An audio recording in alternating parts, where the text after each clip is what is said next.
নমস্কাৰ আপোনালোক সকলোকে পুনৰবাৰ আপোন নিউজৰ অন্য এটা ভিডিঅ'লৈ স্বাগতম জনাইছোঁ। আপোনালোকে এই নতুন বৰ্ষত মানে 2026 চনত বাৰু আপোনালোকে কি বস্তু একেবাৰে বিনামূলীয়াকৈ অসম চৰকাৰৰ ফালৰ পৰা লাভ কৰিব আজিৰ এই ভিডিঅ'টোত মই আপোনালোকক জনাম। তো ভিডিঅ'টো প্ৰথমৰ পৰা শেষলৈকে চাই থাকিব। আপোনালোক সকলোৱেনো চৰকাৰৰ পৰা কি বস্তু 1 টকা খৰচা নকৰাকৈ লাভ কৰিব বা চৰকাৰে আপোনালোকক কি আঁচনিৰ সুবিধা প্ৰদান কৰিব সেই সম্পৰ্কে জনাম। তো মই শ্ৰীপাঞ্জ গগৈ, আপোনালোকে চাই আছে আপোন নিউজ। আহক আৰম্ভ কৰোঁ আজিৰ ভিডিঅ'। আমাৰ অসম চৰকাৰৰ ওচৰত কেঞ্চাৰ ৰোগীসকলক প্ৰটন থেৰাপি দিবৰ কাৰণে সা সুবিধা নাই, যাৰ কাৰণে নেকি আমাৰ অসমৰ কেঞ্চাৰ ৰোগীসকলে হয়তো প্ৰাইভেটত নতুবা অসমৰ বাহিৰত গৈ সেই থেৰাপি ল'ব লগা হয়, যিসকল কেঞ্চাৰ ৰোগী থাকে। আৰু কেঞ্চাৰ ৰোগীৰ সংখ্যা দিনক দিনে আমাৰ ভাৰতবৰ্ষত বা আমাৰ অসমত বৃদ্ধি পাইছে। তো তাৰ কাৰণে অসম চৰকাৰে এতিয়া এটা ডাঙৰ পদক্ষেপ হাতত লৈছে। অসমৰ কেঞ্চাৰ ৰোগীসকলক যাতে বিনামূলীয়াকৈ প্ৰটন থেৰাপি প্ৰদান কৰিব পাৰে, তাৰ কাৰণে 500 কোটি টকা ব্যয় সাপেক্ষে প্ৰটন থেৰাপি মেচিন ক্ৰয় কৰিব বুলি জনাইছে। 500 কোটি টকা খৰচা কৰিব প্ৰটন থেৰাপিৰ কাৰণে। মানে এতিয়াৰে পৰা আমাৰ অসমৰ যিসকল নেকি কেঞ্চাৰ ৰোগী থাকিব বা অনাগত সময়ত যদি কাৰোবাৰ দেহত কেঞ্চাৰ ধৰা পৰে, তেনে তেখেতক এই প্ৰটন থেৰাপি একেবাৰে বিনামূলীয়াকৈ প্ৰদান কৰিব, যাৰ কাৰণে অসম চৰকাৰে এতিয়া 500 কোটি টকা খৰচা কৰিব। আৰু এইটো এটা খুবেই প্ৰয়োজনীয় হৈ পৰিছে। কেঞ্চাৰটো এটা মাৰাত্মক বেমাৰ, আৰু যাৰ কাৰণে অসম চৰকাৰে 500 কোটি টকা ইনভেষ্ট কৰিব। আমাৰ অসমতো কেঞ্চাৰ কেয়াৰ হস্পিটেল কেইবাখনো হ'লেই, কিন্তু তাতে যদি আকৌ আপোনাৰ সেই প্ৰটন থেৰাপিটো আহি যায়, মানে মেচিনৰ জৰিয়তে চিকিৎসা কৰিব, কেঞ্চাৰ চেলটোক আপোনাৰ মাৰিবৰ কাৰণে যত্ন কৰিব, ভাল কৰিবৰ কাৰণে যত্ন কৰিব সেই মেচিনৰ দ্বাৰা। তো এইটো এটা আমাৰ কাৰণে ভাল পদক্ষেপ।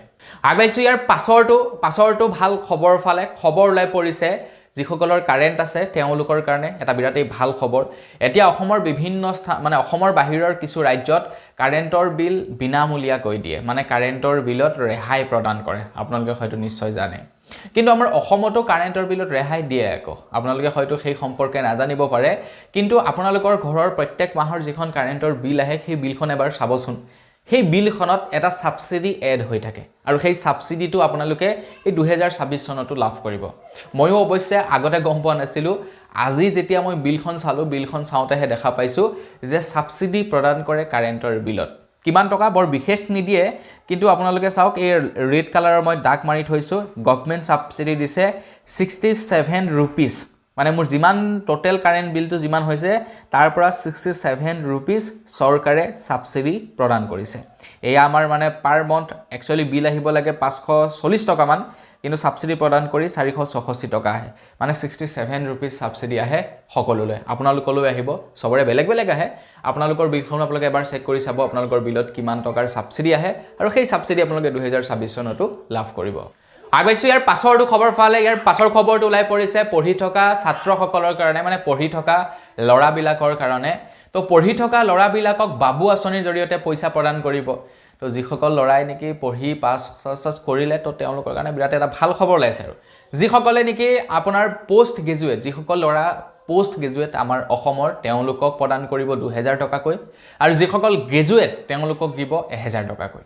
অসম চৰকাৰে বাবু আঁচনি মুকলি কৰিছে, আৰু ফেব্ৰুৱাৰী মাহৰ পৰা সেই আঁচনিৰ আৰম্ভ কৰা হ'ব। ফেব্ৰুৱাৰী 20 তাৰিখৰ পৰা সেই আঁচনি ফেব্ৰুৱাৰী মাহৰ পৰা সেই আঁচনি মুকলি কৰিব। তো আপোনালোকে ফেব্ৰুৱাৰী মাহৰ পৰা যিসকল ল'ৰা আছে, ল'ৰাসকলে পষ্ট গ্ৰেজুৱেটসকলে 2000 টকা আৰু গ্ৰেজুৱেটসকলে 1000 টকাকৈ মাহে লাভ কৰিব। আগবাঢ়িছোঁ ইয়াৰ পাছৰটো খবৰ ফালে। খবৰ ওলাই পৰিছে আমাৰ অসমৰ যিসকল পেঞ্চনাৰ আছে তেওঁলোকৰ কাৰণে। তো পেঞ্চনাৰসকলে এতিয়া 400 টকাকৈ পেঞ্চন লাভ কৰিব। আগতে পেঞ্চনাৰসকলে 250 টকাকৈ পেঞ্চন পাইছিলে, এতিয়া 400 টকালৈ ইনক্ৰিজ কৰি দিছে। তো আপোনালোকৰ ঘৰতো যদি কোনোবা পেঞ্চনাৰ আছে, মানে বৃদ্ধ পেঞ্চন পোৱা কোনোবা আছে, তেওঁলোকে 400 টকাকৈ প্ৰত্যেক মাহে চৰকাৰৰ ফালৰ পৰা 400 টকাকৈ বৃদ্ধ পেঞ্চন লাভ কৰিব। তো পেঞ্চনাৰ কোনোবাই যদি ভিডিঅ'টো চাই আছে, লাইক এটা কৰিবলৈ কিন্তু নাপাহৰিব। আগবাঢ়িছোঁ একেবাৰে শেষৰটো খবৰ ফালে। একেবাৰে শেষৰ খবৰটো ওলাইছে অৰুণোদয় আঁচনিৰ হিতাধিকাৰীসকলৰ বাবে। তো অৰুণোদয় আঁচনিৰ হিতাধিকাৰীসকলক একেলগতে 8000 টকাকৈ প্ৰদান কৰিব। এতিয়া এই 8000 টকাটোৰ এটা কথা আছে।